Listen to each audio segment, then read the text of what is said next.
What is going on? I'm Zedmont, coming to you from the dev build with details about the engraver. Typically in my videos, we work through things together, and at the end is the payoff. I'm giving you the payoff right at the start of this video. We are doing a full tier ranking of all of the defensive engravings, and there is the ranks that I have come up with. You could tune out now if you wanted to, but trust me, you're going to want to stick around because some of these are very cool. Now, first of all, with the engraver, there are offensive engravings. Those are unlocked at headquarters level 27. And there are defensive, which are unlocked at headquarters level 28. As you can see here, you can have both of them enabled at the same time. Defensive give you 36 hours of coverage. Offensive give you 12. You can extend that though. So in some instances, you're going to want to extend it because otherwise it's not going to be worth it. There are very few instances, and I will cover them all. Also, quick note, this video is going to be aimed towards the masses, the 95%. If you have 7 boosted ice statues, this video will give you some ideas, but probably won't give you all the answers. If you've got 13 offensive statues, then this probably will not be for you from an offensive side, but maybe it'll give you some insights on how to attack these bases slightly more efficiently. Next step, none of these have been enabled on operations yet. I kind of assumed they would come because that would give a huge wrinkle on Phobos if all of a sudden your hero ability couldn't be used, for example, for 30 seconds, or maybe if your troops just started dying randomly as soon as you dropped them. So more on those engravings later on, but for right now, back to this list. Now, shielding is very cool. And the reason it's so cool is partially because of a bug in the game. So shielding makes your stun and shocks and ice last way less when you're attacking. Overdrive makes your defenses shoot way faster. And Mind Fog makes your opponent's troops go slower. So that's why I've got those top ones, because they make specific targeted differences. Then grounding and overheat. Overheat is super cool, but I'm not sure how useful it will be. Anyways, we will get into all of these. I made a couple mistakes throughout here. Please do point them out in the comments. Also, I will leave a link so you can go make your own tiers and send them to me. Check my Twitter for that. And finally, if you're wondering why I'm only doing defensive, it's because if you look up there in the top right-hand corner there, I've already done the offensive engravers, so do go check that out as well so you know everything there is to do with the engraver. Do know it's a little bit out of date though, because some of these things, most specifically armor, have been nerfed. A couple of them have been buffed. Probably need to redo that tier list at some point, but for now, let's get into it. And I'm going to show you how I did the testing first and foremost. We've got an account with 9 offensive statues, 1 troop health, 4 troop damage, and 4 GBE plus resource reward, which I don't consider to be an offensive statue. And I know that some of you will have 13 offensive statues, and some of you will have 3, regardless, trying to get a medium middle of the road baseline. You'll also notice that I've got some troops loaded that will die. This is not necessarily the best troop loadout, but I can't do every possible different test because some of you will just smoke warriors back there or Zukas, and some of you will use all scorchers. So I just picked some troops that will die in theory and have lower health, and then some that'll try to keep things alive. And of course, I've got Dr. Kevi Kavan for some healing. And so we are just going to go through all of the different engravings. And on some of them, I'll do full hits. And other ones, there's no point. So just going to do our best. We're going to start on Bad Guy. And this is the base I'm going to attack every single time. You'll notice that we've got a new screen here over on this right-hand side. Battle details. It shows us which engraving is active. Very helpful. Shows us our stats, which I don't really care about, but it also shows us their stats. They've got 74% building damage, 64% building health. So hiding statues in the trees never really did anything to start with, but now it really doesn't do anything. If we come over here, we can click on these things and see that there is 2 blue statues. I figure anyone using defensive engravings probably going to have blue statues. I just went with 2 because it's middle of the road and it's a start. And now we're going to get in and show you what grounding does. It's pretty obvious. If we're going to get rid of this one building, we're only going to focus on one. Notice that we go from 90, what is that going to be down? That's going to be 87. We're going to go up to 88 GBE. And you might be thinking that math seems wrong. That's because of rounding. And so if we get rid of a second building, we only got 1 GBE for removing that first one. If we have the GBE to get rid of this one, holy crow, all of the GBE. Let's throw one more barrage. That is going to take us down to 23, and then we're going to go up to 25. So with rounding, sometimes you're going to get 1 GBE for a building. Sometimes you're going to get 2, and for stopping people who are walking through bases, that is going to be a fantastic engraving. And this is where we get into what I think is our first bug.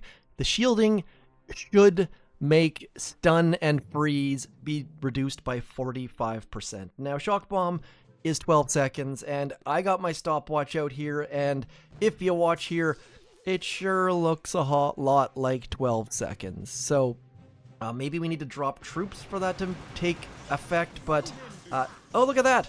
Oh, that is super frustrating. So you see the timer on the shock bombs? It is not accurate any longer. So the shock launcher and other things are shocked, but they're actually shooting. So we'll use a rocket launcher back here, and if you notice, the rocket launchers are still going. You know what? Let's flare back just to make sure that our troops don't destroy that. And the shock timer is wrong. So that is a huge benefit for the defensive players. I don't know if it's a bug or what, but it is brutally bad. So it does work, but the timer doesn't work. So that, in my mind, is a giant bug. I will be reporting that to the devs right as my video died. Regardless, on to Overdrive, and Overdrive looks to be very dangerous. 35% faster shooting defenses, and sadly we can't see how much faster they'll actually be because it doesn't show us how quickly they shoot. So on your own base you can look at that, but on here it does say building attack speed 35%, and I would love to be able to do the exact same attack every single base, but sadly I can't record my attack and then play it back. We're gonna go something like this: some mechs out front, some scorchers out front, and then all of these guys in behind. We're gonna throw a shock on there, and then once our troops start getting forwards, we'll see if we can actually notice a difference in how quickly those shock launchers are shooting, or the boom. Seems like boom cannons are shooting pretty darn quick, and they're taking out our armored stuff up front pretty darn quickly. Again, you're going to have to be the judge on how well these things are doing, if they're actually working, but it sure does seem like boom cannons have become a dangerous beast to troops that are trying just to walk through their base. Now, it looks like we are going to get through here by the slimmest of slim margins, and like, this is not my best attack. Let's not even pretend like that's my best attack, but we are seeing that 35% speed up, when combined with ice statues and some max level boom cannons and things, is a dangerous beast.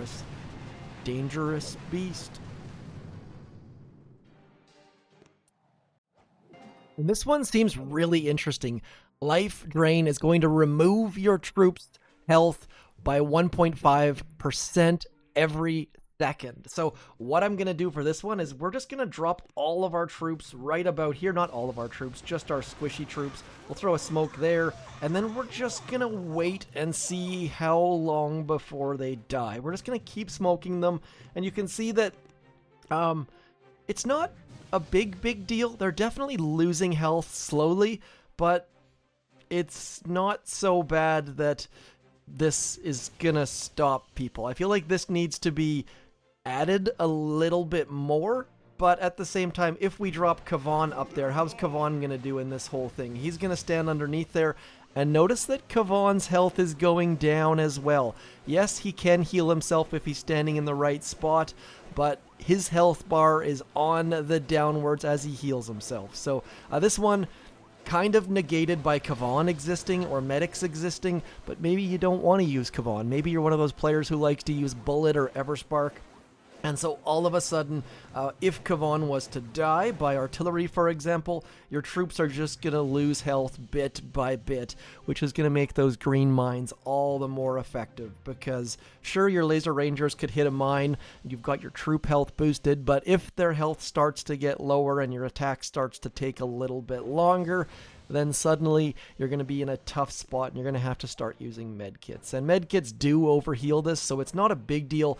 This one's a bit of a meh, in my opinion, but again, I'll leave this up to you guys to let me know which ones you like. And on to Hardening. Now, Hardening to me is just another building health statue. Not sure that this one makes sense, but again, I'm not a defensive player, so I'm going to leave it all up to you guys. You can see here that if we throw an artillery onto, let's find something with a little bit less health, shall we? If we throw it onto there, realistically 13,000 health, we should be able to throw 2 artillery and get rid of it, and it didn't. So sure enough, it reduces how GBE does, and maybe that is super valuable to you because suddenly we have to throw all sorts of GBE just to get rid of a shock launcher. 2 barrages almost in their entirety, but the shock launcher is still gone, and that's with 1 defensive building health statue. So again, that one seems like a bit of a misfire to me. On to Overheat. Now this one seems like really, really smart and cool and neat in theory, but I don't know how often people actually use abilities. So if you're just using troops, it's not a big deal, but say for example we've got Kavan here, drop him underneath, and now the timer has started. So it's not after the first usage, it's usage period. So this one seems very, very, very cool. I mean, maybe you start your attack this way and you just drop smoke to get past that timer so that Kavan is available when you need him to.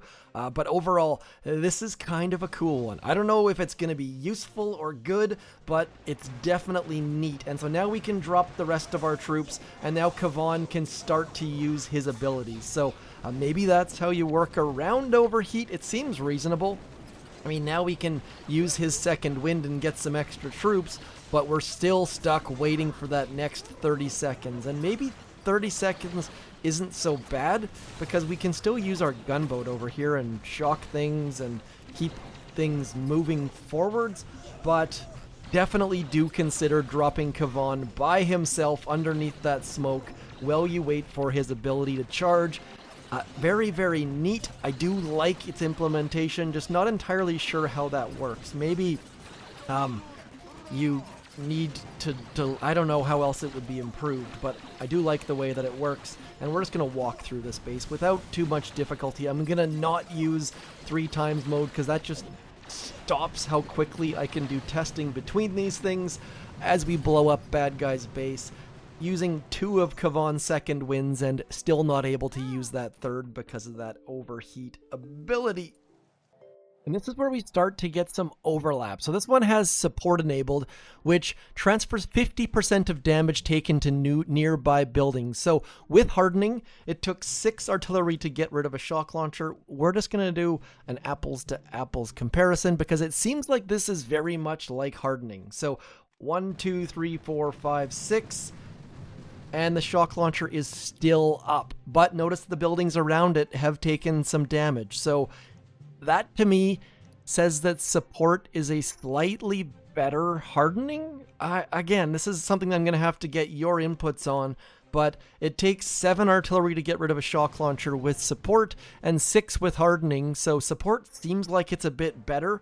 But let's see here if the buildings aren't touching, for example. If we throw an artillery onto that, it still does touch things that are nearby, but seems to have a little bit of a weird area of effect. So on the boom cannon, for example, it gets to those shock launcher, cannon, and machine gun, but doesn't touch that rocket launcher that's just behind it. So definitely needs a little bit more testing on this, but we'll just drop... don't have any more artilleries. We've used them all, so we're just going to throw a barrage onto the engraver itself. And quick note that destroying the engraver does nothing. Like, the engraving is still in effect, so don't go trying to destroy the engraver. It's not going to do anything for you. And these are the ones that really, really do interest me. Mind Fog, movement and attack speed of your troops is reduced by 25%.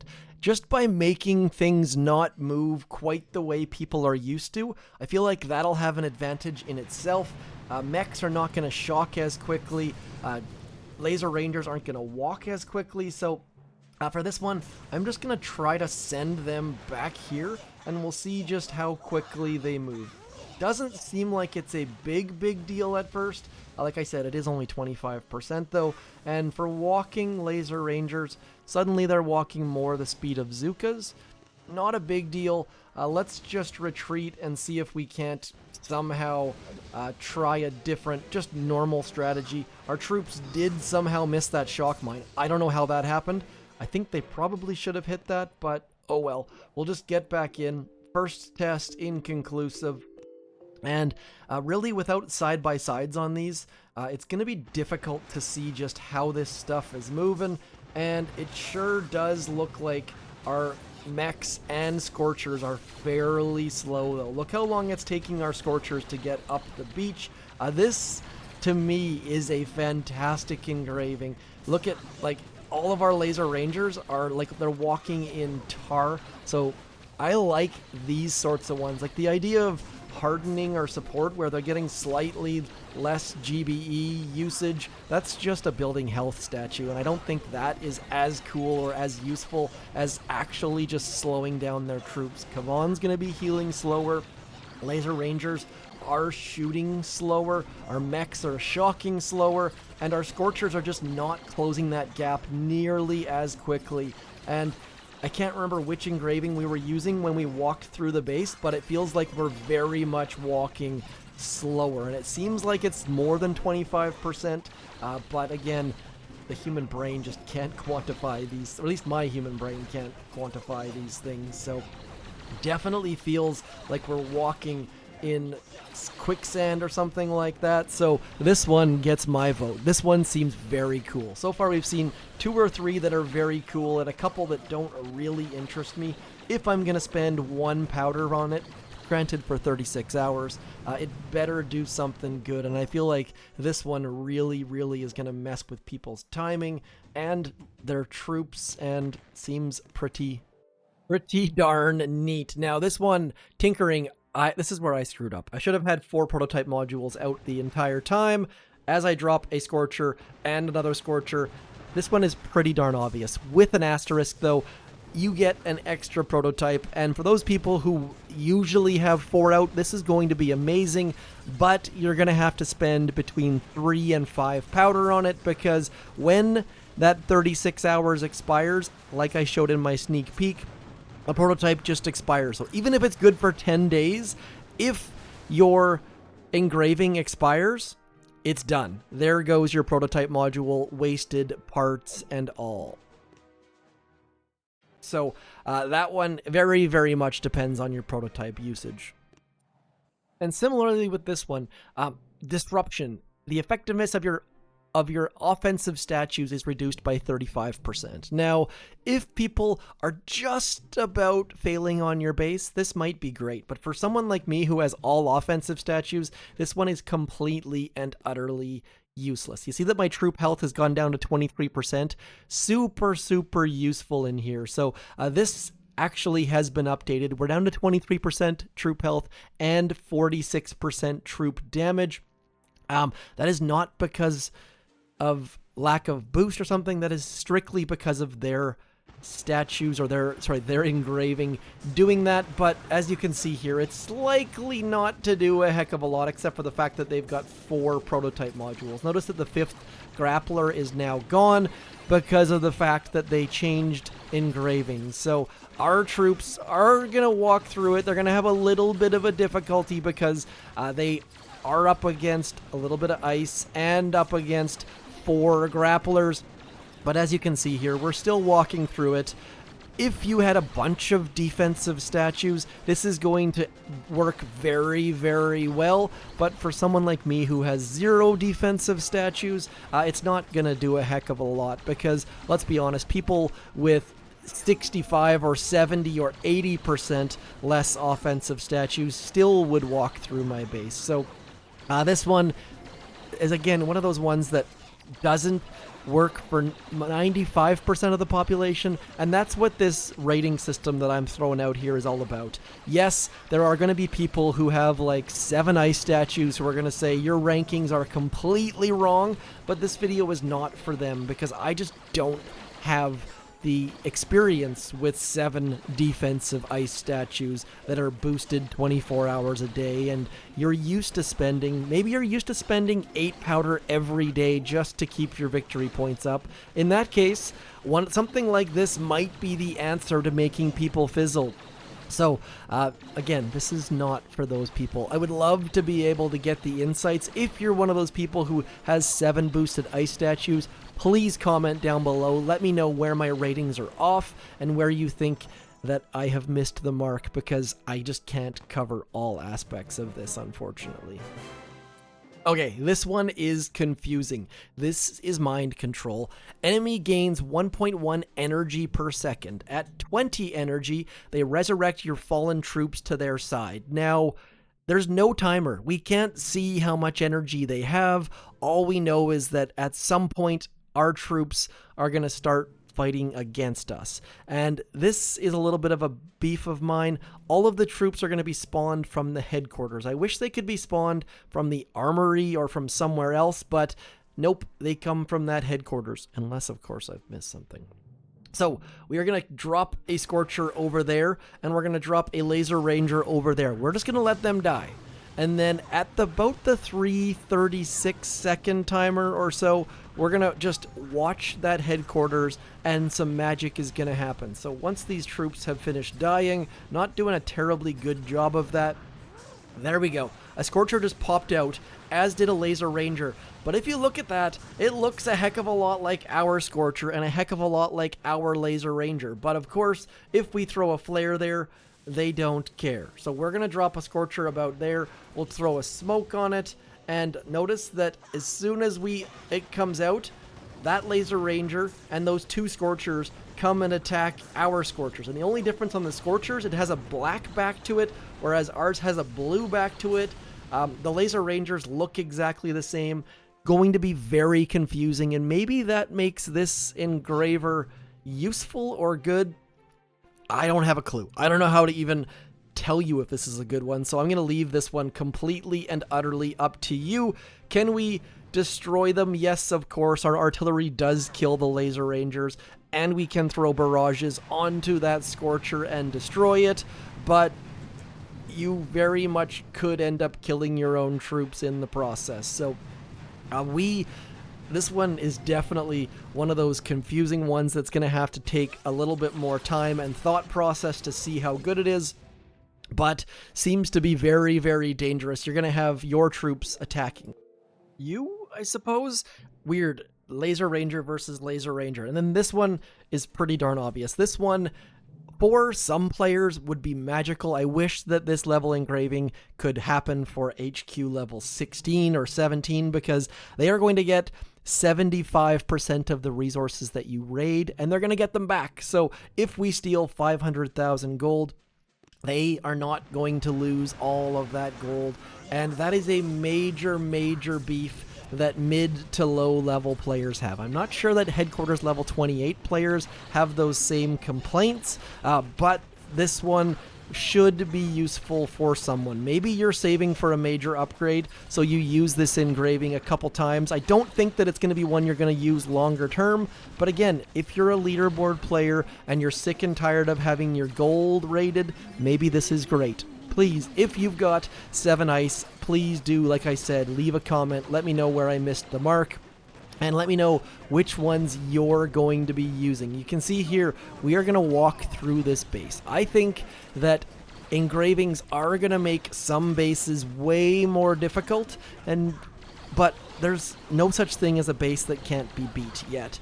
Maybe the engravings make that happen, but getting 75% of your resources back, is that more valuable than making people fail when you keep 100% of your resources? Probably not, because like I said, there's no such thing as a base that can't be beat. It just doesn't exist yet. Maybe with this update it does, though. So that is all of the engravings. We spent a bunch of time testing. I know on screen it looks like this went through very quickly. I did a bunch of off-screen testing, building base, moving things around. So hopefully this benefited you. If it did, please do let me know which engraving you're going to be using, if any. And there's a giant disclaimer here. You have to get these things upgraded. So yes, these are all maxed. I just clicked a button in the dev build and they all went maxed. But in reality, you're going to have to spend a whole lot of your shards.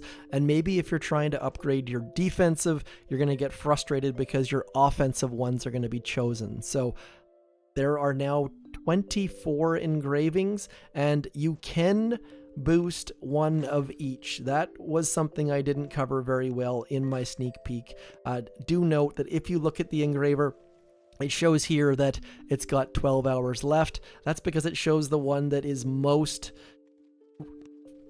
recently going to expire. So the defensive ones come with 36 hours. The offensive only come with 12. So that is all. That is my engraver deep dive for headquarters level 28. Let me know what you thought, which one you'll be using, and if you'll be spending your shards on the engraver. I'm Zedmont. Thanks for coming out. When the update will drop, I don't know. Probably Tuesday or Wednesday. No dev wants to drop an update on a Monday or a Wednesday. Regardless, I'm Zedmont. Thanks for coming in. Peace.